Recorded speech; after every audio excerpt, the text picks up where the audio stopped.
Observe the month of Aviv and celebrate the Passover of the Lord your God, because in the month of Aviv he brought you out of Egypt by night.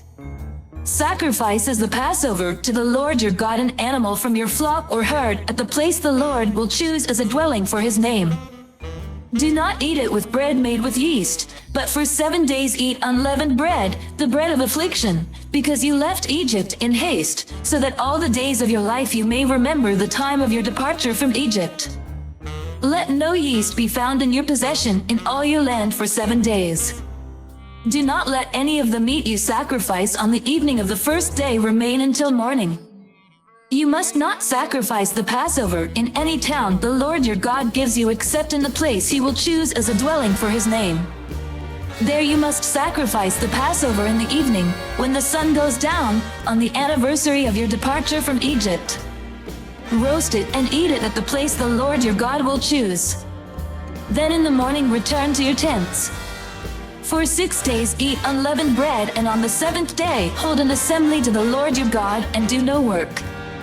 Count off 7 weeks from the time you begin to put the sickle to the standing grain. Then celebrate the Festival of Weeks to the Lord your God by giving a freewill offering in proportion to the blessings the Lord your God has given you. And rejoice before the Lord your God at the place he will choose as a dwelling for his name, you, your sons and daughters, your male and female servants, the Levites in your towns, and the foreigners, the fatherless and the widows living among you. Remember that you were slaves in Egypt, and follow carefully these decrees.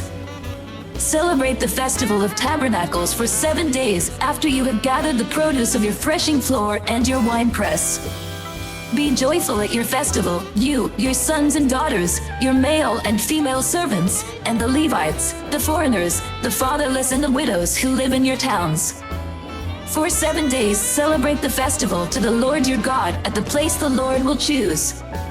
For the Lord your God will bless you in all your harvest and in all the work of your hands, and your joy will be complete. 3 times a year all your men must appear before the Lord your God at the place you will choose, at the Festival of Unleavened Bread, the Festival of Weeks, and the Festival of Tabernacles. No one should appear before the Lord empty-handed. Each of you must bring a gift in proportion to the way the Lord your God has blessed you. Appoint judges and officials for each of your tribes in every town the Lord your God has given you, and they shall judge the people fairly. Do not pervert justice or show partiality. Do not accept a bribe, for a bribe blinds the eyes of the wise and twists the words of the innocent. Follow justice and justice alone, so that you may live and possess the land the Lord your God is giving you. Do not set up any wooden issue or a pole beside the altar you build to the Lord your God, and do not erect a sacred stone, for these the Lord your God hates. Come, follow me, and I will send you out to fish for people. I hope and I pray that the Spirit of God, the Almighty, is with you, and that His Son and His Holy Spirit bless you and your family throughout eternity.